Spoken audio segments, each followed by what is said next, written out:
Well, it's been a little bit since we've been able to talk Saluki football. Outstanding momentum right now with the program. Of course, coming off another playoff appearance, the third under this guy here to my left, the head coach, Nick Hill, as we recap last year and, of course, look ahead to the spring. Coach Hill, you and your staff, it's just been vacation mode, right? You guys not been busy at all over this last month, man. Just you guys go from getting in the playoffs, which, of course, it's always the goal, but then recruiting, it's really been chaos mode for you guys, right? But good kind of chaos. Yeah, it's your job, and a lot of people always ask that maybe out in the community or back in your hometown, and it's, what do you do? Season's over, do you get a couple weeks off? And it's like, no, not exactly. But that's what we do. I enjoy that time. We do get some time around the holidays to spend with the families and get away from it. But now with the recruiting calendar, you're right back at it. We were signing day and then get back in the office January 3rd and more visits and signing some of these mid-year guys and then getting our guys back on campus. It's one of my favorite parts of the year. There's really 4 segments of the year that we break it down in, and this 8-week segment with winter conditioning and off-season program and a new team. I really enjoy this time, and you're putting together a new team. We've got those 20 new guys here in the spring semester and just getting to know them, and that's what I tell them all the time. I mean, we can have this first team meeting and tell you the core values and what the standards are, but that trust from you to me and me to you is going to come with time, just like with any relationship. So this is that time we can really get to know each other and build that chemistry that ultimately is the X factor, in my opinion, on having a good team. Yeah, not that you as a coach really have the time to fully really go back and appreciate what a year was, as you said, with your calendar. But as you go out and recruit and you've been able to get new guys that are coming in, when you have a successful fall like you did, can you see that success bleeds over in recruiting and you can feel that optimism when you go out and you talk to recruits about where your program's at? Well, there's no doubt. I mean, winning solves a lot of problems. It's the best recruiter. When players want to come, and especially the players that you're recruiting that have been successful in high school, hopefully, maybe won a state championship or come from those programs that the expectation is to win. You want that to be what they're coming into here. And, we had a good season. But in our first team meeting, we talked about, 8-5 isn't the ultimate goal. It's not the standard. I appreciate everything that went into this season. We'll always remember it. But I do feel like there's a sting still in the building for the way that it ended. And you don't automatically get to go back there the next year. It's day-by-day hard work and the process that a lot of people don't really want to be a part of. They can kind of talk about it. They like to be a part of those end results. But, man, to get back even to find yourself in the second round at Idaho, there's so much hard work that starts here in January that gets you back there. And the standard is to win, and to win even more than we have. And it's easy to talk about. It's harder to do. Look, I can go through with you of all the things your defense did last year and the records that they set, but it would take us a long, long time to go through them all. And a huge tip of the cap to that side of the ball. How do you sustain that, Coach Hill? What are the biggest things that you're doing now with the group you have coming back and the job Coach James did? What's the key to sustaining all of that? And not even sustain it, taking it to another level. Yeah, I think that's the thing, is every year is going to be different. This defense won't be judged on, looking back at different statistical categories and, hey, last year we held them. Every season's a little bit different. Ultimately, it's about us finding ways to win more games. And they did a heck of a job this year, having the continuity.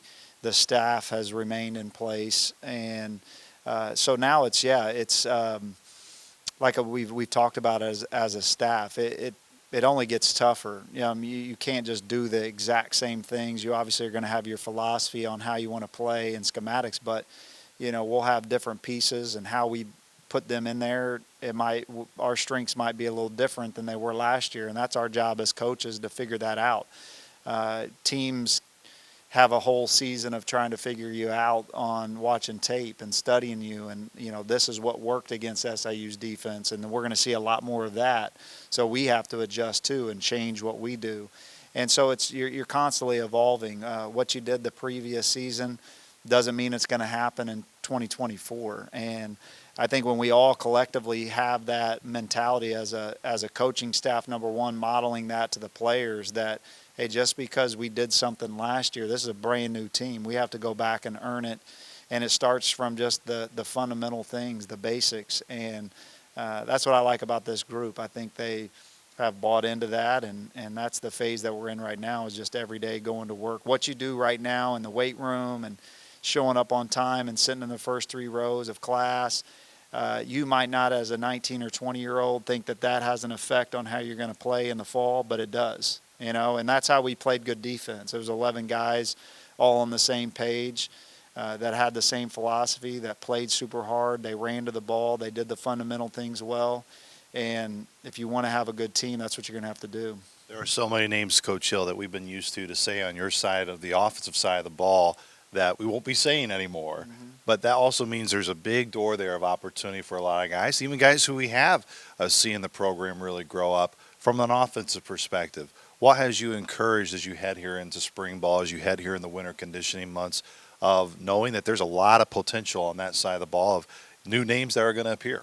Yeah, I think, you know, Saluki fans will get to know these new players like they have guys in the past. You know, last year a lot of those defensive players that Devin Cowan and Tim Varga and Steed and Iverson and those guys that were first year playing, now you feel like they're a part of it. So it'll be the same this year. I think the way you see college football now with the transfer portal and being able to add players, you know, I like how we're going to have a veteran presence on our team like we have had in the past, but also new guys that are coming in here to compete. And I still think that the bottom line is how well we come together as a group. The care for one another, the care for the pride of the school. What names on the front of your jersey? Do you have really a deep pride in playing for SIU, the history, the school? It has to mean something to you. You can have a good team and put together pieces and, hey, let's go play well and we've got good talent. But to ultimately go to where we need to go, that's the secret sauce. Also part of that secret sauce, Coach Hill, as you alluded to, is you want to build competition within your team. Do you feel like through the signing period, through the transfer portal, of course it's always an ever-changing landscape, but do you feel you've done that? Do you feel you've accomplished that with the guys you're bringing in of building competition at really every spot on your team? I think so. I think that's what we've tried to do. I think, you know, recruiting is always happening, but we have, you know, when you look at the different positions that we've been able to sign some guys at, you know, we signed, you know, 3 running backs, 2 transfers, 1 high school kid. We've signed 4 wide receivers. We signed just 1 offensive lineman, Cameron Dye. But you almost think of Noah Finsky and Marcelo as new players for us that weren't eligible to play last year. It'll be fun to know that they don't have any worries in the way that they're part of our team. And then you bring back all 5 starters as well. So, you know, only 5 guys get to go out there on game day. So there's going to be some built-in competition there. You know, not losing really any offensive lineman. Sam Newman graduated and moved on to grad school and won't be coming back. But as far as the 5 starters coming back on the offensive line, but also Noah, Marcelo, Cam, some of these younger guys that are getting better, I believe that we've built competition not only on the offense and those that we talked about, but also defensively too. You know, we've lost, you know, you lose Branson and you lose the 2 edge rushers and you lose Dante Cleveland, who's a leader. And it's not just filling those gaps of production on the field. It's, you know, when one leader leaves, then it's you know, who's going to take their place as, you know, the voice, the leader. You know, I heard a quote the other day, you know, we can name captains, but those aren't your leaders. You know, the people that have the voice in the locker room are ultimately running your team. And who are those voices going to be? And, you know, a player-led team is what we're trying to get at. How big is it really at your quarterback spot? Hunter's someone you've had so much confidence in at any time that you could go to, even when Nick's been here, and you bring in somebody who has experience playing in the Valley in terms of DJ. That's got to be massive, at least in the quarterback spot and in that quarterback room, which, of course, is such a key position. Yeah. I'm excited about the quarterback room. I know I'm excited. You know, Nick's been here for 6 years and accomplished so much. And now, you know, it's somebody else's job to go and win and be QB1 for opening day, which hasn't happened for several years because Nick's been the guy. So that's exciting for me as a coach. You know, you have to go back and teach and things that you might have not taken for granted with Nick, but you could start somewhere else with Nick. Now it's going back, and I think that'll help us as a coaching staff. But feel good about the quarterback room. Hunter's been here.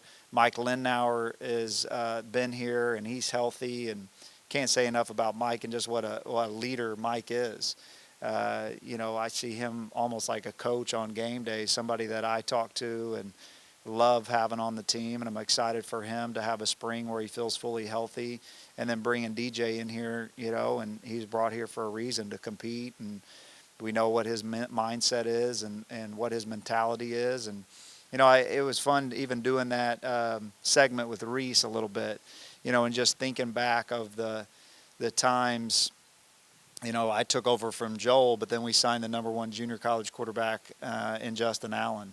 And he comes here and he pushes you. And then Chris Deeker is your backup. He's really talented. Joe Alaria comes in. He even took snaps as a true freshman when I was a senior to run the football. I would come out of the game. And, you know, you think back, you got to have competition in the quarterback room. They got to care about each other. But if we just have one, then you know, bad things can happen. So that's at every position. That's as us as coaches too. We've got something to prove every day we come, and the players have to do that as well. Coach, I asked you the importance of when I got here last fall of really those transfers that you got, those impact guys. You said Luke had started in January, and you've really answered that a lot in a lot of your answers already of the importance of this time. Let's be a little bit more specific of what's important between now and when spring ball starts. What are the biggest things that you try to hammer with your guys? And, of course, I know Meade and everybody from the strength and conditioning side are a huge part of that right now. Well, I think that's where it obviously starts, but I tell them that as well. I mean, everybody in the country has the 8 hours of winter conditioning. You know, they're going to be doing mat drills. They're going to be running in the morning a couple days a week. They're going to be lifting. You can get bigger, faster, stronger, and that starts with Meade. The continuity with Meade and myself, you know, I've never had another strength coach. I don't know if that's happened in FCS football. And so we're going on year 9 together. He knows what the expectations are, what I like. I trust him. You know, if he thinks this is what's best for the team, I know where his vision and goal is for this program as well. And so this 8 weeks is really important in there. But that is for everybody in the country. I mean, if you want to be a good football player, you're going to get better. It's about, you know, for me, it's the team building. It's we put our team in different teams. Each coach has 12 guys they're responsible for, and so you might be Larry Warner, the running backs coach, but you have a D lineman and a corner and a receiver and an O lineman all on your team, and you got to do community service together. You have to go to the basketball games together, sit together as a team, support other Saluki teams. And so it's really about building those bonds. We do a book club every Wednesday. We'll do financial literacy classes. And it's really that time where that's where you really get to know these guys, their personalities. This is before we even step on the field for spring practice, is building the trust of that when you come here, we care much more about you than just what you can do on the field. And that we're going to try to develop you as a man, as a person. And these are the great times that we get to do that. In January, February, the dog days, the mundane days that we don't have a game, we don't have anything, we got lifting, but there's so much time that you can pour into these guys. Coach, really appreciate the time. Good to catch up with you, and spring ball will be here soon enough. We'll have many more conversations then. No, I appreciate it. Looking forward to it. Once again, that was the head coach, Nick Hill. Be sure to stay here for all of your coverage of Saluki football at SIUSalukis.com.